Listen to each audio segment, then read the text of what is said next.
Assalamualaikum warahmatullahi wabarakatuh. Bismillahirrahmanirrahim. Innal hamdalillah nahmaduhu wa nasta'inuhu wa nastaghfiruh wa na'udzu billahi min shururi anfusina wa min sayyiati a'malina. May yahdihillahu fala mudilla lahu wa may yudlil fala hadiya lahu. أشهد أن لا إله إلا الله وحده لا شريك له وأشهد أن محمدا عبده ورسوله لا نبي بعده اللهم صل وسلم وبارك على سيدنا محمد وعلى آله وأصحابه أجمعين سبحانك لا علم لنا إلا ما علمتنا إنك أنت العليم الحكيم وتب علينا إنك أنت التواب الرحيم ولا حول ولا قوة إلا بالله العلي العظيم رب اشرح لي صدري ويسر لي أمري واحلل عقدة من لساني يفقهوا قولي أما بعد.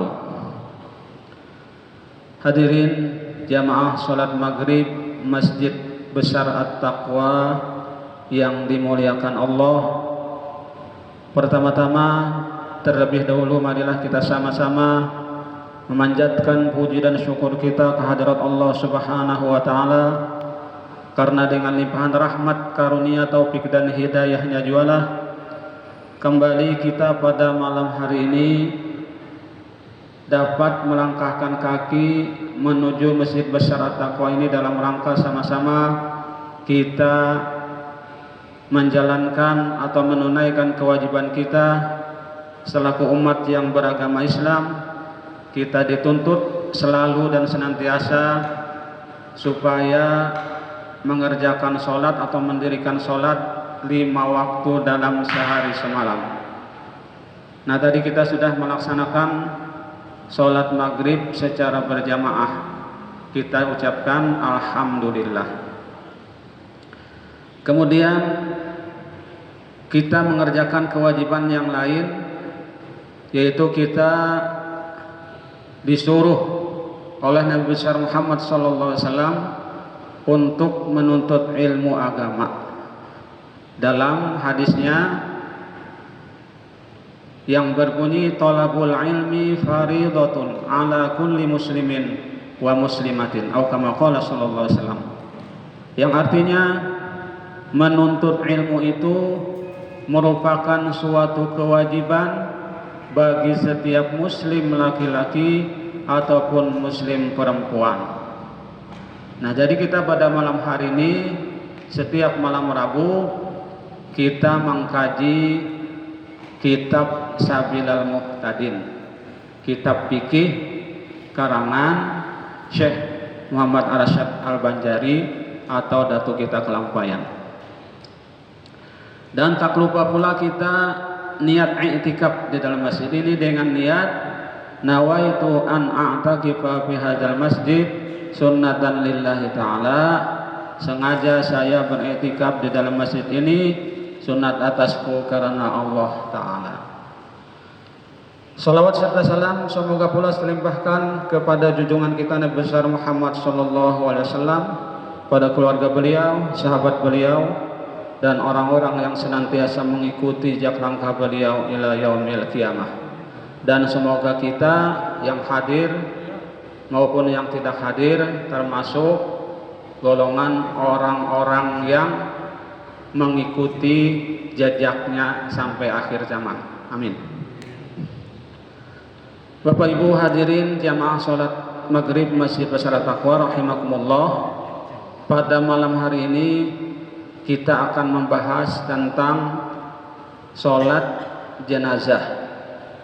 Kemarin kita membicarakan tentang cara memandikan, cara mengkapan, dan sekarang kita cara atau kaifiat sholat jenazah. Qala al-mu'allif rahimahullah ta'ala nafa'ana bihi wa bi'ulumi bid-daraini amin. Pasal yang ketiga, sholat jenazah. Rukun sholat jenazah ada 7 perkara. Pertama, niat. seperti niat dalam sholat yang lainnya. Wajib menyertakan niat dalam takbir yang pertama dan meniatkan fardu sekalipun tidak menyebutkan fardu kifayah. Jadi yang pertama itu niat, ya kan? Rukun jenazah rukun sholat jenazah yang pertama niat. Nang kayak sembahyang yang lain juga, ya kan? Sembahyang maghrib, sembahyang isya, sembahyang apa lagi? Idul Fitri, Idul Adha, itu yang pertama pasti niat dulu. Artinya sama dengan sholat-sholat yang lain. Wajib bagi makmum berniat mengikut imam. Wajib bagi makmum berniat mengikut imam. Dan tidak wajib menentukan jenazah, apakah jenazah yang hadir atau yang gaib, dengan menyebut namanya. Karena kalau ditentukan, umpamanya kusolatkan jenazah si Zaid atau jenazah orang tua atau jenazah anak-anak atau jenazah lelaki, jadi itu tidak wajib menentukan jenazah itu tersebut, ya kan? Baik laki-laki maupun orang tua, baik laki-laki maupun perempuan, atau nama orangnya, atau misalnya anak-anak, tidak wajib menentukan. Dan juga tidak sunat memakai kata petunjuk, dan juga tidak sunat memakai kata petunjuk. Umpamanya si Zaid ini, orang tua ini, anak ini, ya kan? Atau lelaki ini, kada sunat di sini, tidak sunat memakai kata petunjuk. Karena kalau salah menyebutkan baik dari segi umur atau jenisnya, maka tidaklah sah sholatnya apabila ditentukan tadi. Kalau ditambahi dengan kata isyarat seperti yang disebutkan tadi, kata isyarat itu ya ini tadi ya. Kalau tersalah juga menyebabkan sholatnya tidak sah. Nah itu kita apabila memakai kata isyarat, jenazah ini, ya kan, lelaki ini, nah, itu isyarat namanya. Dan tidak wajib mengenal jenazah, dan tidak wajib mengenal jenazah itu, tetapi cukup dengan dapat membedakannya dengan yang lain.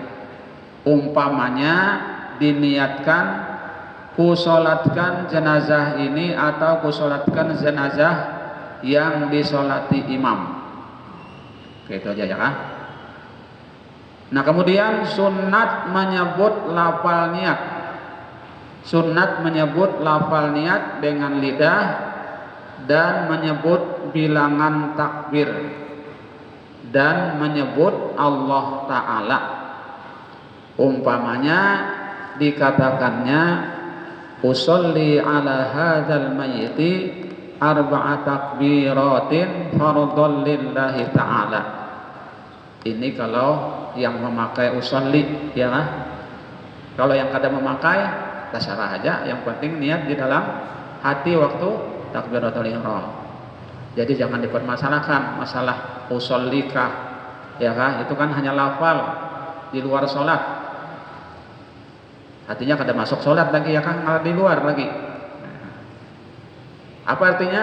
Kusolatkan atas jenazah ini 4 takbir fardu karena Allah Ta'ala. Itu ya kan? Jadi sunat saja menyebut lafal tadi niatnya tadi. Karena kita orang Indonesia, ya kan, niatnya itu bahasa Indonesia. Nah lain kalau orang Arab, Kalau orang Arab ya itu tukang niatnya usolli ala, nah itu niatnya usolli alal hadzal mait arba takbiratin fardhan lillahi taala, itu nang dibacanya di dalam hati orang Arab. Ya kan karenanya bahasa Arab. Kalau kita bahasa Indonesia ya kan? Nah.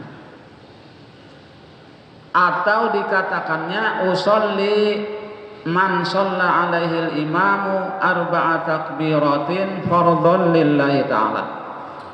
Artinya ku salatkan atas yang disolatkan imam 4 takbir fardu karena Allah Ta'ala. Kalau jenazah itu banyak, hendaknya diniatkan ku salatkan atas mereka, ya karena banyak. Ku salatkan atas mereka, dan tidak wajib mengenal jumlah mereka berapa. Kalau jumlahnya banyak ya kah, lebih dari 3 itu banyak namanya.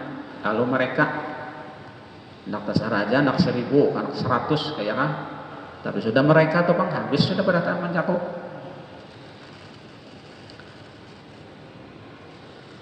Kemudian rukun yang kedua qiyam, artinya berdiri, ya, berdiri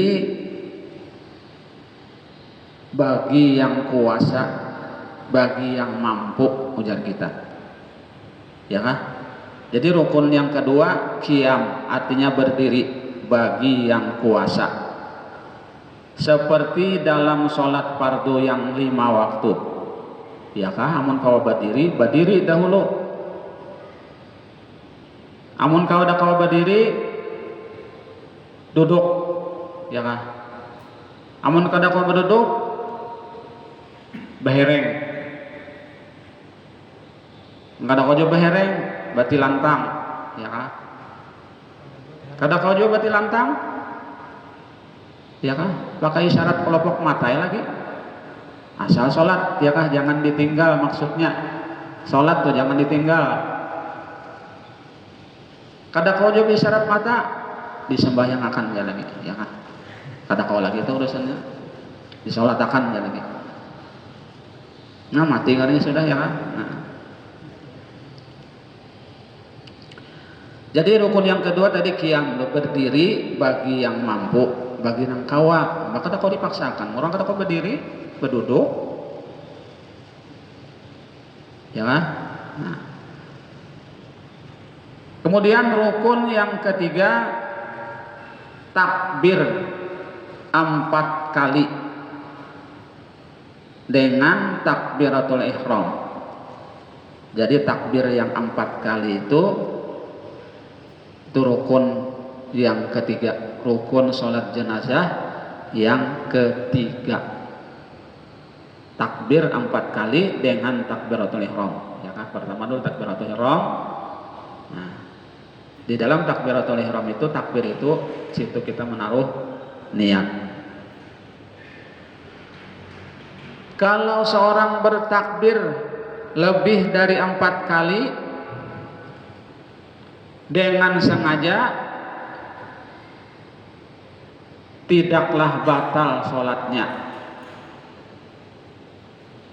Tetapi kalau imam bertakbir lebih dari 4 kali, tidak sunat makmum mengikutinya pada takbir yang lebihan.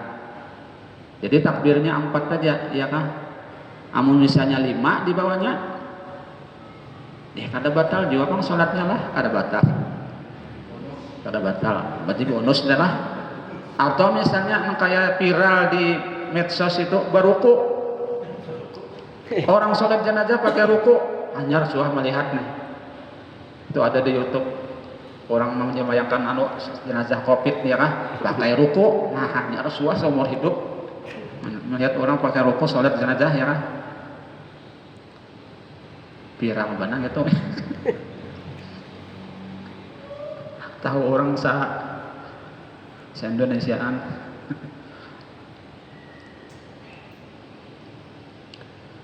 Nah jadi kalau misalnya imam bertakbir lebih dari 4 kali, ya kan, 5 misalnya nya.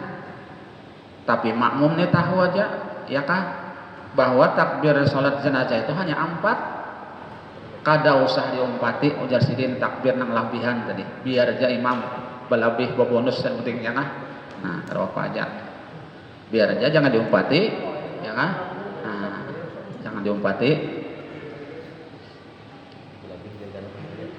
yang lebihan lah. Dan hendaklah makmum memberi salam sebelum salam imamnya. Boleh makmum tadi salam berdahulu ya kan, parakah yang adanya lah gitu, salam berdahulu tiwasnya imam labih tadi ya kan. Nah atau misalnya koler juga salam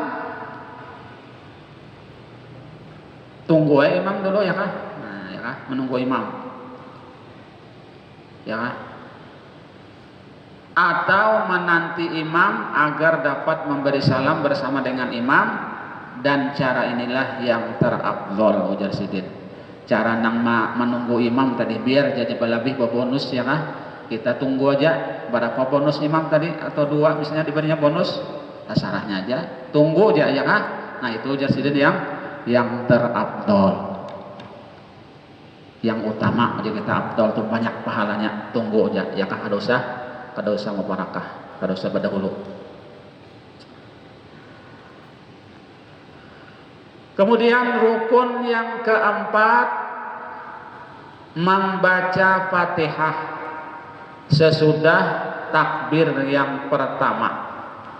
Membaca Al-Fatihah sesudah takbir yang pertama atau sesudah takbir yang kedua atau yang ketiga atau yang keempat. Nah, kenapa jar? Ya kan? Artinya membaca Fatihah itu boleh di takbir yang pertama, boleh takbir yang kedua, takbir yang ketiga, boleh takbir yang keempat. Ya kan? Dan keterangan tadi jelaslah boleh sesudah takbir pertama tidak dibaca Fatihah. Boleh menghimpun Fatihah bersama dengan membaca sholawat pada takbir yang kedua. Koler misalnya pada takbir pertama membaca Fatihah, ya kan? Baca takbir yang kedua Fatihah, asal jangan ditinggal. Bergabung dengan sholawat, ya kan? Nah boleh. Kalau kamu misalnya lupa, hayal ke apakah, hayal kenapakah ya kan? Timbul kada ingat membaca Fatihah takbir pertama, baca takbir yang kedua.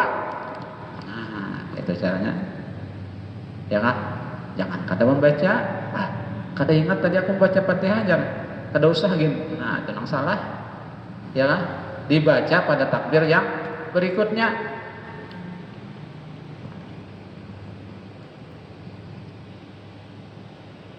Jadi kada ada apanya, kada ada urusan tertib lah istilahnya lah kan. Fatihah ini di takbir yang keberapa kah boleh, takbir yang keempat kah baca boleh juga ya kan.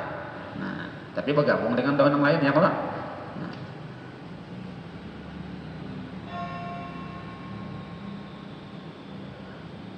atau bersama dengan doa bagi yang meninggal pada takbir yang ketiga.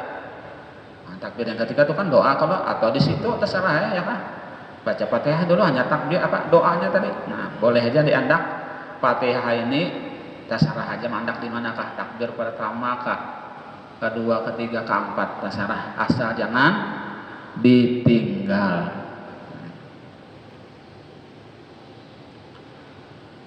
Dan tidak wajib tertib antara Fatihah dan sholawat. Ada tidak wajib tartib ini ya kah? Kalau pang mesti berdahulu Fatihah dulu kena anyar sholawat kada. Berdahulu sholawat kah? Anyar kena Fatihah kada apa-apa ya kah? Kada sangkut pautnya dengan tartib. Antara Fatihah dan doa kada ada juga urusan tartib ya kah? Nah Sunat membaca ta'awuz sebelum membaca Fatihah. Jadi sebelum membaca Fatihah sunat membaca ta'awuz. A'udzu billahi minasyaitonir rajim. Bismillahirrahmanirrahim. Alhamdulillahirabbil alamin. Sampai waladhdallin amin. Nah, itu baca ta'awuz ya. Itu sunat. Amun kada dapat ta'awuz, Pak, kada apa aja ya. Sunat ja. Cuman mau membaca ta'awuz itu pahala sunat, artinya pahala sunat itu dapat. Kayak itu aja ya kah? Nah.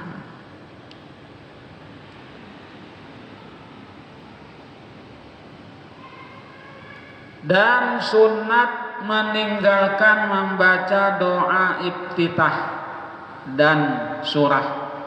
Artinya sunat meninggalkan, artinya kada usah dibaca doa iftitah. Doa pembuka nih ya kan? Yang mana doa pembuka? Yang wajah tuh ya kan? Wajah tu wajhiya. Allahu akbar, Allahu akbar kabira walhamdulillahi katsira wa subhanallahi bukrata wa asila. Wajjahtu wajhiya lilladzi fataras samawati wal arda hanifan muslima wa ma ana minal musyrikin. Inna sholati wa nusuki wa mahyaya wa mamati lillahi rabbil alamin la syarika lahu wa bidzalika umirtu wa ana minal muslimin. Itu doa iftitah. Sunnat ditinggal ya kan? Kada usah dibaca. Dan lagi apa yang sunat ditinggal? Surah, kada usah membaca ayat pendek, cukup Fatihah ya kan?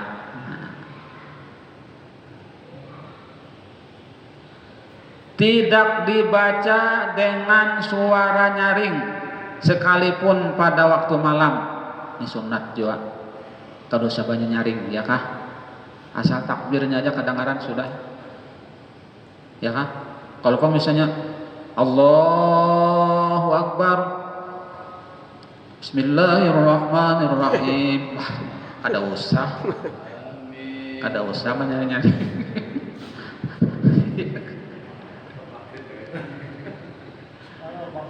Salat jenazah menyaring kada usah ya kan? Sunat ditinggal dari kada usah menyaring. Sekalipun waktu malam salat jenazahnya kada usah menyaring.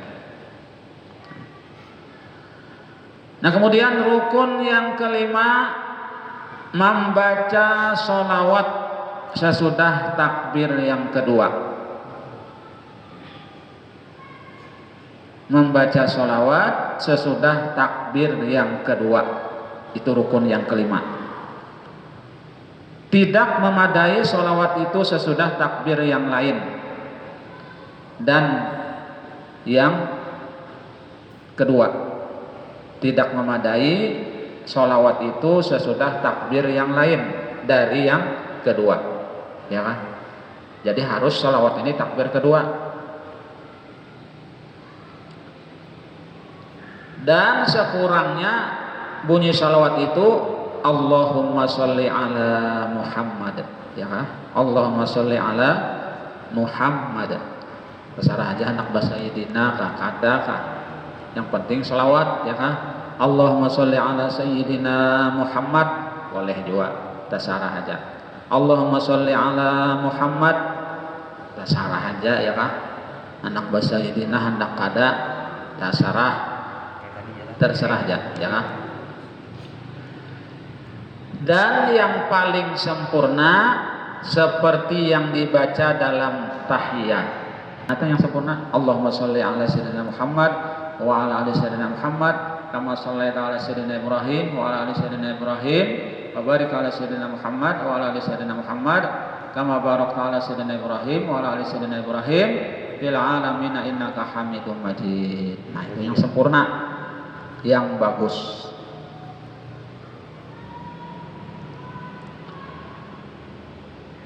Dan sunat membaca doa untuk para keluarga Rasulullah. Para keluarga ya kan? Sunat membaca doa untuk para keluarga Rasulullah, dan sunat membaca untuk seluruh kaum muslimin laki-laki dan perempuan yang berbunyi Allahumma ghfir lil mu'minina wal mu'minat. Ya kan? Allahumma ghfir lil mu'minina wal mu'minat.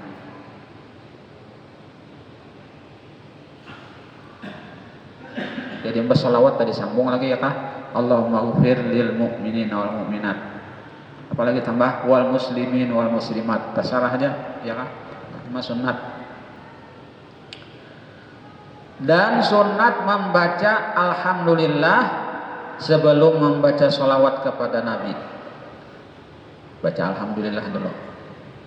Sunat membaca alhamdulillah sebelum membaca sholawat kepada Nabi. Sunat jalah. Alhamdulillahirabbil alamin. Allahumma shalli ala sayyidina Muhammad. Nah, kemudian rukun yang keenam, membaca doa bagi yang meninggal yang dikhususkan baginya sesudah takbir yang ketiga. Membaca doa ya. Tidaklah memadai membaca doa itu sesudah takbir yang lain selain daripada takbir yang ketiga. Kada memadai aja sih. Kada memadai itu artinya kada cukup.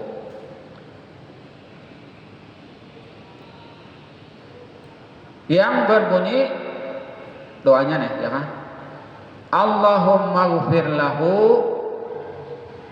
atau Allahumma arhamhu saja. Itu untuk laki-laki lah, Allahumma ghfir lahu warhamhu. Kalau bebinian Allahumma ghfir laha warhamha. Nah, cukup diganti dhamir hu dengan ha. Kalau lelakian hu, kalau bebinian ha. Nah, Allahumma ghfir lahu warhamhu wa'afihi wa'fu anhu. Salah aja sambung lagi wa krim nuzulahu wa wasi madkhalahu. Saya jadi panjang ya kah? Terserah aja mana yang hafal. Nah, itu untuk lakian. Kalau bebinian Allahumma ghfir laha warhamha wa'afiha wa'fu anha. Untuk perempuan. Atau juga dapat dengan kalimat lain. Ya kah? Kalimat yang lain. Sunat dibaca sesudah takbir yang ketiga lagi, Allahumma ghfir li hayyina wa mayyitina wa syahidina wa ghaibina wa saghirina wa kabirina wa zakarina wa unsana. Allahumma man ahyaitahu minna fa ahyihi 'alal islam wa man tawaffathu minna wa man tawaffaitahu minna fa tawaffahu 'alal iman. Allahumma la tahrimna ajrahu wa la tudilla ba'dahu. Doanya panjang ya kah? Artinya, ya Allah, ampunilah bagi yang hidup, yang mati, yang hadir dan yang tidak hadir, bagi yang kecil dan yang besar, baik laki-laki maupun perempuan. Ya Allah, siapa yang Kau hidupkan dari kami, maka hidupkanlah ia dalam Islam. Dan barang siapa yang Kau matikan, maka matikanlah ia dalam iman. Ya Allah, janganlah Kau larang dia menerima ganjaran pahala kebaikannya, dan janganlah Kau sesatkan kami sesudahnya. Nah, itu doa pada takbir yang ketiga. Ya. Nah. Dan sunat bagi jenazah anak-anak yang ibu bapaknya masih hidup, ada tambahan lagi doanya nih lah. Allahumma ja'alhu faratan li abawaihi wa salafan wa zikhran wa izatan wa atibaran wa syafi'an wa saqqil bihi mawazinahuma wa afriqis sabra ala qulubihima wa la tabtinhuma ba'dahu wa la tahrimhuma ajrahu. Ini tambahan apabila yang disolatkan tadi anak-anak yang masih hidup orang tuanya. Artinya, ya Allah, jadikanlah dia sebagai kelepasan bagi kedua orang tuanya, sebagai gantian, simpanan, peringatan, pelajaran, pemberi pertolongan. Beratkanlah timbangan bagi kedua orang tuanya, limpahkanlah rasa sabar ke dalam hati keduanya. Jangan jadikan fitnah bagi keduanya sesudah meninggalnya, dan jangan Engkau tahan pahala kebaikannya. Tuh, antrinya tadi, arti doa yang tadi. Berapa menit lagi? Hah? 1 menit. Oh, berarti cukup. Nah, sampai di sini dulu yang dapat ulun sampaikan. Semoga ada manfaatnya bagi ulun sendiri dan bagi bangsa barataan, dan mudah-mudahan Allah Subhanahu wa taala mengampuni segala dosa-dosa kita, dosa kedua orang tua kita, guru-guru kita, kaum muslimin dan muslimat, dan mudah-mudahan Allah Subhanahu wa taala mematikan kita dalam keadaan husnul khatimah, amin ya rabbal alamin. Demikian yang dapat kami sampaikan, mohon maaf pada segala kekurangan. Billahi taufiq wal hidayah. Wassalamualaikum warahmatullahi wabarakatuh.